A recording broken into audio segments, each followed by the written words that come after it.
Hey everybody, Brett from AstartesGaming here, taking another look at Chronicles of Elyria. Today we're going to be reading through Design Journal number 4, which is going to focus on incapacitation, spirit walking, and permadeath. So, without any further ado, let's jump into this, and I will give you guys my opinions and thoughts as we go. So in most MMOs today, killing is the de facto way to handle problems ranging from the magnificent to the mundane. Ancient evil taking over the world? Kill it. A band of highway robbers stealing precious items from travelers? Go slaughter them. The local blacksmith has been shaving gold ingots and keeping the extra gold for himself. Go rip out his entrails. Yikes. People are encouraged to use capital punishment for everything. This type of behavior inherently leads to a sense of lawlessness and encourages griefing and other antisocial behaviors. PvP becomes less about achieving objectives and more of an automatic reaction to seeing other characters in the wild. In a world where every quest involves killing someone and all characters neatly respawn without consequence, what other conclusion can players draw than killing, even repeatedly, is acceptable? As usual, Chronicles of Elyria is different. In this week's design journal, we're going to talk about how Chronicles of Elyria discourages actual killing, the different meanings of the word death, and the different loot rules associated with unconscious or dead characters. And so we have our first screenshot here.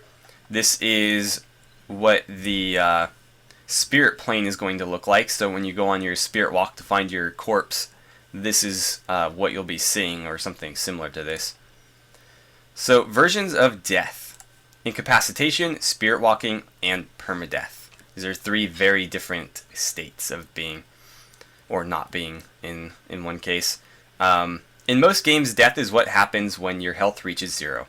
Generally, once dead, you are teleported to some nearby recall point and have the opportunity to live again, usually without consequences, so you can continue your quest. In Chronicles of Elyria, there are actually 3 different things which most games would classify as dying. Each of them comes with varying degrees of consequences for all players involved. Incapacitation. Incapacitation in Chronicles of Elyria is the most common form of what other games would call killing. Incapacitation happens during any combat or event in which a person's health is dropped to 0. This renders the character unconscious for a short period of time. While unconscious, the incapacitated person's screen goes black and they'll see a little timer telling them how much longer before they regain consciousness. Note that while they can't see anything, they can still hear what's going on around them. There's no reason for this, we just felt it was a nice touch, as it's often believed those who are unconscious or in a coma can still sense those around them. So you're not dead. You are just sort of in timeout while your health is at 0.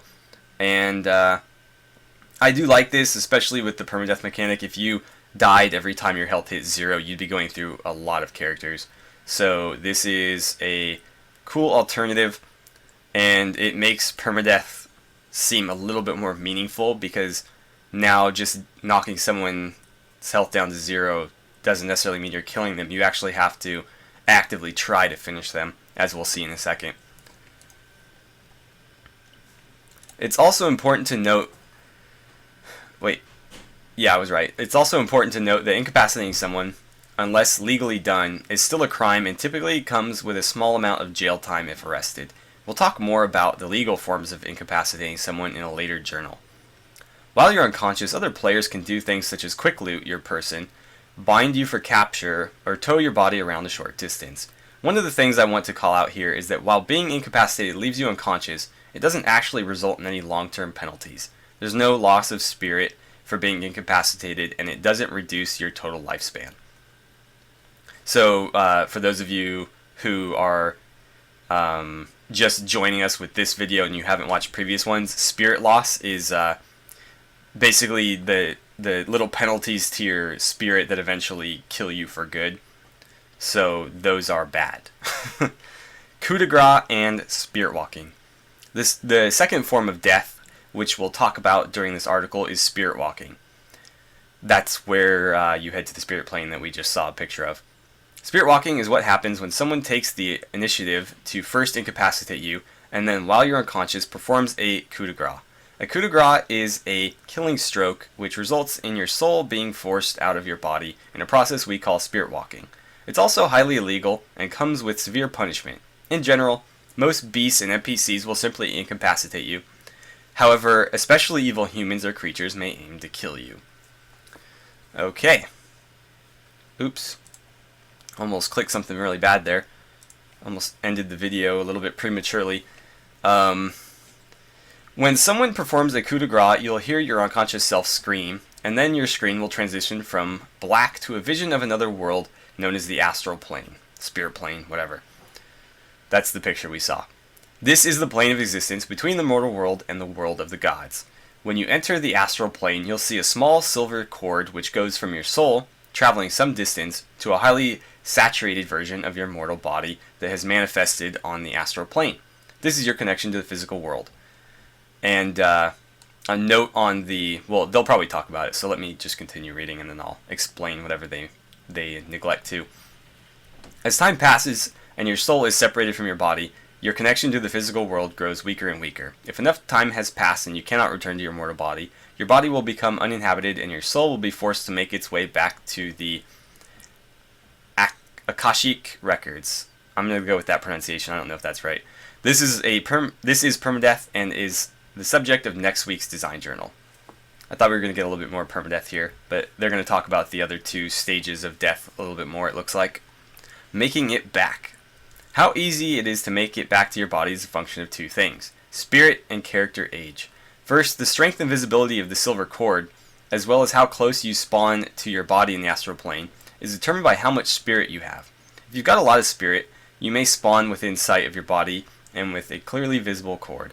If the bond between your body and soul is weak, you have a lower spirit score, you may find yourself having to travel huge distances in order to re-enter the mortal world. Also, without a clearly visible cord, you could potentially become lost in the astral plane, unable to find your body. There is a timer though, so it's not like you'll be lost forever. You'll just be lost until the time runs out and then you're dead for good, and then you gotta, make a new character. Or play as a new character. Second, how long you have to return to your body before it becomes uninhabitable is determined by your character's age. The older your character gets, the less time you have to make it back to your body before it begins to decompose. This combination of spirit and character age means that you'll initially have no trouble finding your way back to your body. But as you continue to play, and your body and spirit succumb to the passage of time, there will eventually come a point in which your soul isn't strong enough to make the return trip. Excuse me. While being incapacitated comes with no long-term penalties, spirit walking does. Each time your soul is separated from your body, you lose a fixed amount of spirit. This reduction in spirit makes it that much harder next time you're forced to spirit walk. In addition, when you finally return to the physical plane, you'll find your body now has a permanent scar, a constant reminder of the weakening bond between your body and soul. Alright, spirit loss. One of the main reasons for permadeath in this world is to create a fluid, believable story. In most books or other media, when a secondary actor dies, you may not even notice it. But when a main character dies, or someone otherwise important to the story, it's noticeable. Chronicles of Elyria follows the same principle. If you're a lowly peasant, a town blacksmith, or otherwise insignificant, spirit walking will likely come with very little spirit loss. This is also true if you're killed by an NPC, or die in such a way that nobody knows about it. In contrast, if you're a well-known character with a large amount of fame, you become an integral part of the story. As a result, spirit walking as someone who's established themselves in the story, comes with an extremely high spirit cost, potentially enough to prevent you from making it back to your body. As a general guideline, the more famous or well-established you are, the more likely you are to encounter permadeath. For example, a king is really famous. If the king is killed, long live the queen. So, this is their way of balancing characters for those who end up as kings and those who end up very far from being king. Excuse me, I don't know why I'm all congested. So, the people who are lucky enough to become king, or maybe unlucky, depending on your point of view, but they will be turning over characters much more frequently, and that will obviously have real-world consequences in the form of, paying for new life, sparks of life. So, if you want to continue to remain king, it's going to cost you more to play the game than somebody who's just playing as a normal character. And so they're kind of balancing that way. And So obviously, if you want to continue playing as king, you're going to have to fork out some money. Otherwise, you might decide, okay, that was fun. I'm not going to shell out another like $120 this year to play as a king anymore. I'm just going to go back to being a peasant. And then somebody else can potentially become king. Or somebody that's got a lot of money can just sit there and, claim it forever if they've got the wallet to back it up. So we got another screenshot here. It's a nice little like Viking concept art thing. He's got really short arms, but I really like the detail here. I'd like to play as some kind of Nordic Viking inspired character myself, but we'll see what the other options are. So permadeath. The final form of death in Chronicles of Elyria is permadeath. This is what happens when you spirit walk and are unable to make it back to your body. We'll talk about this form of death exclusively next week. Spirit bonuses and talents. Spirit walking can be a scary experience. You've spent the last 8 to 10 months developing your character. Now, for one reason or another, you find yourself wandering the astral plane. You know that your ability to continue playing this character is predicated on your ability to find your body and to do so quickly. Fortunately, there's a few things you can do to help guarantee your success. While it doesn't shorten the distance you have to travel to your body, having your family around gives you a reason to live and strengthens your bond to the mortal world. From a game mechanics standpoint, having a family within close proximity of your body while you spirit walk provides a small boost in the amount of time you have to make it back to your body and increases the visibility of the silver cord, making it easier to find your way back. So this is one of the big bonuses of having a family is easier spirit walking, especially if you're going to be playing with other characters and getting very much into combat. So if you have a bunch of friends that you're going to be fighting alongside and you all join a family together, you're going to have a little bit easier time getting back to your body in the event that you are killed. So those of you like me, for example, who are thinking of maybe playing a ward, this is one of the big considerations that you need to make, is that you don't have that backup now. So if somebody does coup de grace you, there's a very real chance that you're not going to have the time to get back to your body and you will die for good. So that is one of the major drawbacks of playing a ward, if you were wondering. So I think we need to... No, you guys can see okay. Also, as mentioned in a previous design journal, having your soulmate close by creates a permanent connection between you and your body, as your soulmate still resides within the mortal world. While it doesn't increase the amount of time allowed to get back to your body, it does make it so your connection remains strong and the cord will remain extremely visible. So long as your body is strong enough and you have sufficient time to return to your body, there's little risk of your soul getting lost in the ether. So another huge bonus to having or knowing who your soulmate is, again, this is going to be kind of rare, so not something to try to go after necessarily, but this, if you can find your soulmate, this is one of the benefits, is that you will always be able to find your way to your body. It's just a matter of how long it'll take you and whether or not you've got enough time. So really, video's done, sorry about that. So basically, the only thing you really need to worry about here is aging, because the age is going to shorten the amount of time you have. Where the spirit penalties you're taking are going to make the tether harder to see. This is going to help combat that. So really, the age is the big thing here. So unless you're super old, your soulmate's going to be able to get you back to your body pretty easily most of the time. Alright, so in addition to the spirit bonuses that make it easier to find your way back to your body, there are those that can provide additional aid through the use of a couple of talents. First, mediums can talk you through the process of spirit walking. If a medium is brought to your body, within a reasonable amount of time, they can make a remote connection to your soul, strengthening the cord that connects you to the world and helping you find your way. Finally, there are planeswalkers. Planeswalking is an extremely rare talent and hasn't been seen in several hundred years. Those with this talent have the ability to transport themselves into the astral plane when near someone who is spirit walking. While in the astral plane, they can guide you and aid you in any obstacles you may encounter.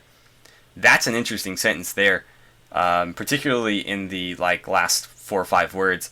So, obstacles in the spirit plane, what could those be? I wonder if there's some monsters or things you might need to combat in the spirit plane. I guess we'll find out later.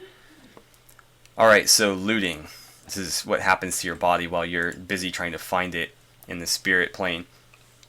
A question people often have about being incapacitated or spirit walking is how it affects other players looting their body. There are 3 different types of looting in Chronicles of Elyria, each corresponding to a different type of death. The first, quick looting, is what you can do if somebody is simply incapacitated. The second form of looting, called inventory looting, becomes available whenever someone is the victim of a coup de grace. In the final form of looting, corpse looting, becomes possible anytime the soul is unable to return to their host and the body becomes a corpse, so when they're perma-dead. It should be noted that looting a body, whether dead or alive, is a crime. If caught and arrested, you'll face charges for your actions. For your typical mundane items, it may prove difficult to prove someone stole something from you, but more rare, valuable items or family heirlooms often have a sigil or mark on them identifying who the real owner is. So, quick loot. Oops, too far. In the short period of time while someone is unconscious, you have only enough time to grab a few quick things. In specific, you can cut the unconscious person's purse and take any money they had. Like a coin purse, not like their man bag or whatever. Or you can take any items which they might have been carrying in their hands. This includes any animals they may have been guiding by the reins or riding. So you can steal somebody's horse, or their sword, or their shield, or their coin purse. What you won't have time to do is unbuckle anything. This includes the belt and scabbard, remove any armor, rummage through their backpack, or otherwise search the body. Anything not in the coin purse or held in their hands remains the property of the owner. Alright, so inventory loot. When someone is spirit walking, you have a bit more time to grab items off their person. In addition to anything you could take while quick looting, you can unbuckle their belt to take their sword and scabbard, remove any rings or other jewelry they may be wearing, or take a rummage through their backpack to see if there's anything of value. And finally, corpse looting. The final form of looting is called corpse looting. Whenever you come across a corpse, you can take all items from the corpse. This isn't just limited to items the corpse is wearing. So that's the biggest distinction there, is that leading up to corpse looting, you cannot take their armor or anything that they're wearing necessarily, minus the belt, the scabbard, stuff like that. Superficial, well, not superficial things, but very readily accessible things. So if you see somebody with really cool armor, you have to kill them and hope that they don't make their spirit walk. You have to perma kill them to get their armor. Otherwise, not going to happen. If you see somebody with a very rare sword that you want, you're probably going to need to get them to draw it and then kill them in order to get it. Otherwise, you need to coup de grace them in order to take it off them, because again, if it's not in their hands, if it's in the scabbard, you're not going to be able to remove it. So that's something to consider. If you're going to be a bandit, definitely read into these, because you need to be able to know what you're going to be able to loot and how far you need to go with your assault on the person carrying the stuff you want to get what you're looking for. So what's next? In next week's Design Journal, we'll continue where this one left off by taking a look at permadeath. In specific, we'll talk about why permadeath is essential to Chronicles of Elyria, and the situations that can result in permadeath, and what happens to your stuff after you return to the Akashic records. Okay, so not a whole lot for me to voice my opinion on here. I think the way they've done this makes a lot of sense. You basically have knocked out, dying and dead, and so the knockout is just like somebody bopped you over the head and you're down for a second. If somebody coup de grace you, you're in a coma, you might be bleeding out, and it's up to your spirit walk whether or not you survive, but it is survivable. And then you have you're finally permadead, you got wrecked, you're not coming back from that. And then obviously the different stages of looting that correspond to it. I do like that. So, well, first of all, I think it makes sense to me that all looting is illegal. However, I feel like during like a war, like a large battle, there's going to be quite a lot of looting, and you'll probably be able to get away with quite a bit. Because I mean, who from the other army is going to come to your village and accuse you of stealing from them? You know, I don't see that happening. But I do like that there's different levels of looting.